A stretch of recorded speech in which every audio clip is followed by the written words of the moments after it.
Hello and welcome to My Mom's Basement, presented by Barstool Sports and 3G. It is Robbie and Clem back for another quick hitter for Stranger Things 4.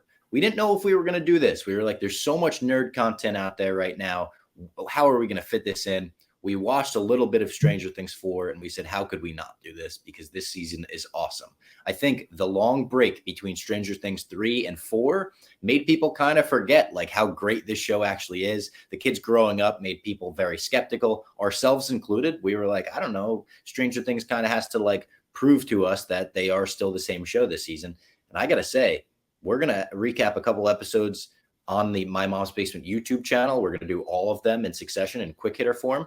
I'm very impressed with what we've gotten so far. So far, so great. And I said through 2 rounds, after I'd watched the first 2 episodes, I'm going to do my Harold Letterman, which goes way over anyone who's like probably your age or even like 30, way over there. But I'm like, I got it 2018, Jim, through 2 rounds. Stranger Things is dominating the Kenobi so far. The Leia chase scenes were a little cringe. Stranger Things, you said it perfect. We forgot how fucking good this show is because it's been a very long time since it came out. And it's a very weird show to recap just because they do the dumps. This is one of the first shows that was they would dump it all on your, Netflix, and then everyone binged at their own pace at different times. So there's not really even like a strong Twitter presence for it, right? Where everyone's tweeting, that was my favorite part about Game of Thrones is every Sunday night after it was over, I would then turn on Twitter because what do we do? How do we watch Game of Thrones? Lights off, phones down. That's the way we like the throne or something like that. It's impossible to kind of do that with Stranger Things because everyone is in different parts. Even you're an episode ahead of me right now. And I think these little quick hitters, this is going to be basically what we would have tweeted. That could basically become a new fucking brand here in the basement. And I mean, you can't think of a better show that literally takes place in these kids' basements in the beginning when they're playing their Dungeons and Dragons, right? So yeah, and we'll do a full podcast. Like at the end, we'll do a preview for part 2, and then we'll probably do a big overall season recap after the finale's out, after part 2 comes out and everything. You can actually go back and find our Stranger Things 3 recap. I think it's on the My Mom's Basement feed with Kevin and Brendan Clancy. That's right. And then if you want to go even further back, I believe we did some Stranger Things podcasts for season 1 and 2. I know the first one, I don't know if you were on. I think it was an episode of KFC Radio with me and Trent. Yep. I think it was me, Trent, John, and Kevin. But you could go back and find all of those recaps on Barstool, so you could kind of listen to the evolution of it. Let's get into episode 1, the Hellfire Club episode. I thought there was an amazing intro scene. All spoilers, by the way. Spoilers. We're going to be talking about the things we liked, things we would have tweeted. Amazing intro scene with 11 killing all the kids and the people. I didn't know if it was 11 at first because they had to do the de-aging or whatever, but it was clearly her. Very cool. Did you have a note about that as well? I blogged. I remember they released the first 8 minutes of it, like a couple of weeks before. Oh, I didn't know that. Blogged it, yeah. And I had no idea what the fuck was going on. Like you said, it's been a long time. The fact that they gave us the recap, it was like a couple minutes recap of everything that had happened in the mall in season 3. There was one of those recaps? You didn't get that? I didn't get the recap. I was going to ask you if there was a recap, and that was one of my notes. Like, how could you not do a recap? It's been so long. Shit. I went in blind. I wonder if I clicked the wrong thing, which I guess would be the right thing in this case. There was a recap, and it was perfectly done. And I was like, forgot about this. Forgot about that character altogether. It's been so damn long, and I didn't do the whole YouTube rewatch or even a little, catch a refresher, if you may. So there was a great recap, Bob. You missed it. It was like a trailer, a really long, good movie trailer. And then did you get the little Stranger Things Netflix intro where it has the Netflix awesome. The little? So I really dug that.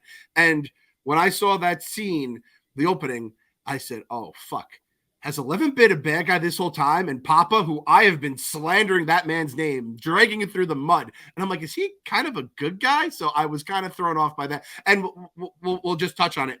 When they said, this scene was filmed and obviously like completely edited in a big part of the season before, obviously, the massacre down in Texas. I was like, what are they talking about? And I had seen the thing 2 weeks earlier, and I could definitely understand why that message was brought up now. It kind of just sends, shivers down your spine looking back. But I do remember I blogged that 2 weeks ago, and it's a completely different prism now. You're seeing it through 2 different lenses. But yeah, I mean, obviously that was a real thing that happened. But it's so tough that this and Obi-Wan both like had that obviously it's like you can never predict something like that, Yeah. but the timing of it was just like real, jarring. Very eerie and odd. Yeah, it's crazy how it just happened like that, both on the same Fridays. And I do hate that Obi-Wan and Stranger Things are out at the same time. This is too much. I'm on sensory nerd content overload right now. And I know, I feel remember, like I'm rushing to like catch up on Stranger Things before the next episode of Obi-Wan. Yeah, exactly. And I could just blow through Stranger Things if I want to, but I haven't done it. I remember you sons of bitches.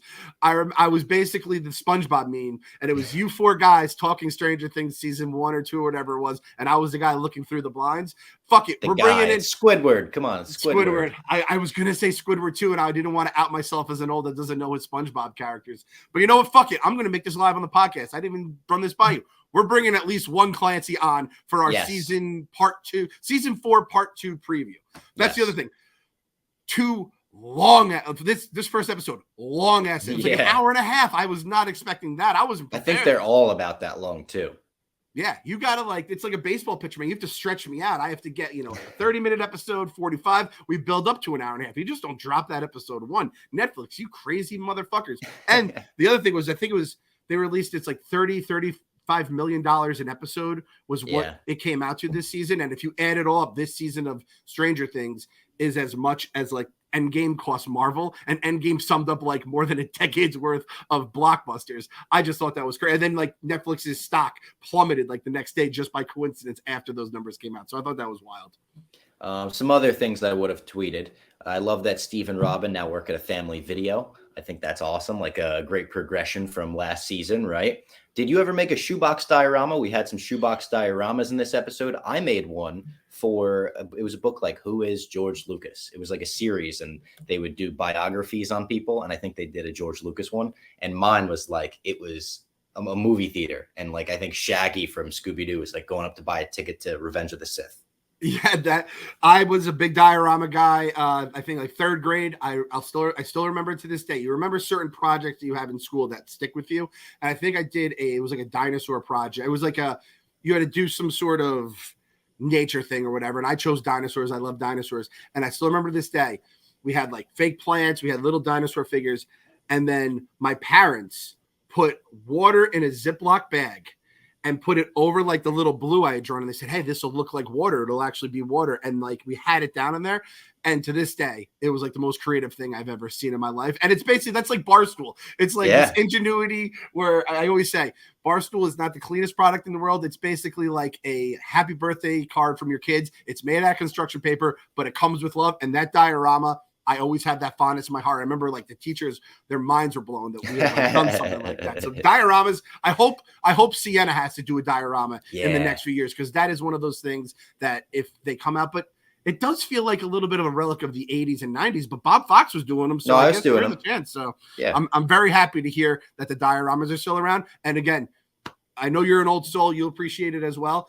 Video store, I could still smell my old video store here, in town. Obviously, Blockbuster had its own smell too, but I could still go. I was going through all the old WrestleMania Survivor Series. Oh, yeah. I could still see the little creepy porno section that was kind of roped off, and it had the little shades, for guys like Large who were going to check it out. That was a nice ricochet shot at Large I just threw there. But I love, man, like that's the other thing about Stranger Things. Just A+ nostalgia. The fucking Duffer Brothers crush it, and bringing a video store, I fucking like fist pumped. I was like, yes, this is one of our scenes or locations for this season. I was so pumped about that. And then the second half of my notes were kind of the darker half of my notes, the darker half of this episode. 1, too many bugs in the scene in the woods. Oh my God. I don't like bugs. I don't like spiders. It's a common theme throughout this season so far. Too many bugs. If you have one bug, it's too many bugs. So too many bugs. Chrissy really abandoned her boyfriend real quick after he won the state championship in basketball. I mean, tough luck. He might not be a great guy, but you're the head cheerleader, head guy in the basketball team. We were watching this down the shore with all my family, and we were all like, how do you even sneak away on a night like that? That's crazy. Could not believe how gory Chrissy's death was. The bones breaking, the jaw snapping kind of reminded me of like the Black Bolt, like his head breaking and the eyes going in. And the new villain, terrifying. He looks like the horror version of one of those bodies exhibits or something, where it's like you see all the muscles on the people. It's like he's all black. He's got the skeleton face. God, terrifying. And a good like new villain. He doesn't look like just a Demogorgon again. Yeah, I don't I don't know where we stand with these demons. I'm like, is this the same? Is this like the same family as, season 1, season 2, season 3? And I have no idea. There's huge gaps between the seasons, and it may be something that they don't know and they're kind of making it up as they go along, kind of like with Lost. Or maybe there is something that there is going to be a bow placed on everything down the road. Hell, at the end of this season, or they could have already been revealed for all I know. Again, we're only on episode 1 right now is all we're talking about. I am so goddamn. My wife called him the Night King, and I'm like, it kind of does look like the Night King, and he fucking gets more shit done than the Night King. I'm not going to go down the Game of Thrones road right now and go down. You want slander? I will get on my fucking high horse and start going crazy. My guy Bob, I hate for you that bugs are so. I know how much you hate bugs. AJ is the only way we can get AJ to like AJ, get off the ground. AJ, stop doing this. We say there's a bug in the room, and he just runs out. The kid has no fear. We said, AJ, we're going to bring you to the police officer, and maybe you'll end up in jail because he wasn't putting his seatbelt on. This is like that's something you could threaten a police officer for, right? If you're not putting your seatbelt on, like he took it off as we were driving, and he goes, "Okay, I'll go to jail." The kid isn't scared of jail. He's 3 years old, but he's scared of like spiders and like the littlest ant in the world. So shout out my guy Bob Fox. He's going to be going through it this season. It looks like. Another note, when we meet the kids, Will, he's painting. I don't know what's on that painting. I'm telling you, there's something up with that painting. My first thought was, is he painting Barb? I'm telling you, I want to have Barb come back some way, somehow. But I also feel like Will's sexuality is definitely part of it's going to be addressed, I think, at some point in the series. Maybe it's kind of like Todd. I'm kind of getting Todd from Wedding Crashers vibes. Yeah. Painting homo things in his room, yeah. whatever it's it may crap. be. It's Christopher fine. Walken, it's crap. It's crap. Painting was a gift, Michael. Argyle, fucking my diehard soul, started blooming flowers when the fucking dude who was the driver, his name was Argyle. Obviously there's a symmetry there. It rhymes. It's like poetry, right, Bob? And just like the perfect hippie Californian pothead dude, just has like the bright hat. I absolutely loved it. 11 looks like she's like 18 already. She's like 21 years old in my mind. I love to see that we were hacking grades. I love that was probably a thing for like the really smart people in the 80s. There is no doubt in my mind, if I hit up RA right now and said, RA, at what point of Fast Times do we see Phoebe Cates' boobs? He'd say 53 minutes, 5 seconds. I love that was a thing. That should be a fucking Barstool shirt itself. Fast Times at Ridgemont High, 53 minutes, 5 seconds. Because, I mean, the amount of kids that became men the day they saw Phoebe Cates. Just like a scroll bar. Yeah. Like a scroll bar, and that's where it is. And it'll be like the red bikini will be the scroll bar. I think we're onto something here. The music, I have to say, I thought like the first episode, we got a couple of good songs, and then the trailer had some good music. There hasn't been as much great music as I thought. I thought that was going to be a big part of the budget was the soundtrack. So far, nothing much. A couple other notes here. Pep rallies. Pep rallies are fucking crazy when you think about them. It's just, let's get a bunch of kids with a bunch of hormones running through them, pack them in a gym, and like just get them fired up for a fucking sports game. It's absolutely nuts. And another thing, going back in time, encyclopedia. So our girl Joyce, right? Yeah, she's slinging encyclopedias. Winona's slinging encyclopedias, man. Dude, to the old ones out there, the old heads on the podcast. Obviously, we have our Bob Foxes who grew up in the internet, and that's all you had to do. Now, there was ever a time where if you had to do a project, did you hit like Encarta up instead of, or were you always like, I'll just hit up? I don't even know what that is. So, okay. So as a young one, when I was, a young pup in elementary school, I'd have to go to someone's house. Shout out the Alfonsos. I go down. They had the Encyclopedia Britannicas, and I'd have to, get like P, because I have a project on something that begins with the word P today.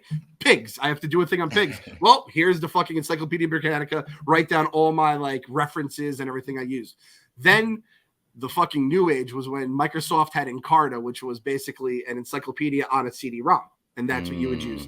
Bob Fox, he was just straight digital from day one, and you were just going on, has Google always been your biggest search engine? I used to use AOL a lot, and maybe that's just because my family had AOL, but like we used AOL as like our entire like internet browser. Okay. Good. I'm because like I remember when Google was like the hot new shit. It's like, this thing will give you the best results as soon as you want them, and it's instantaneous search, yada yada yada. But like, Yahoo had its time in the sun before that. People would use AOL and stuff. So as long as Bob Fox remembers the time where Google didn't run the entire world. But again, Encyclopedia Britannica, I don't even know another encyclopedia, but that's how you used to fucking have to do like school projects, was you had to fucking find someone that had the Encyclopedia Britannica in your neighborhood. It was the fucking pits. So shout out Joyce trying to through those. Going back to the kids, we had this for the people that didn't watch our Hawkeye reviews. We had the C word watch, right? And It was, if this character was a C word, and Angela, is that her name? Yeah, I think so. Yeah. Angela. California cunt. She's not even like there's no watch list. You know what? It's like a tornado. You don't make fun of someone's dead dad like that. Come on. That was like don't even make fun of someone's diorama that they worked hard on, but they are making fun of their dead dad. Straight C word right away. I was screaming, "Pop her head like a grape, 11. Pop her head like a grape." And as we learned, doesn't have the powers, or it doesn't seem to have the powers going on. And then I loved the interaction between Eddie and Chrissy, because the weed dealer and the head cheerleader, they both are scary to everyone else for completely different reasons. It's like the cheerleader, you feel like she's going to be mean. She'll probably say she doesn't like you. You just are intimidated by her. But then the dude with the long hair that is always hanging out and smells like something smells like skunk. You don't know what it is. He's scary for his own rights. And then you just kind of, I really wanted them to hook up. I was like, they could have been the next Travis Barker, Khloe Kardashian. Yes. Yes. Kourtney Kardashian. One of the Kardashians, and Kim Kardashian and Pete Davidson. That's an easier one. That's a much better one. It's a safer bet. Yeah.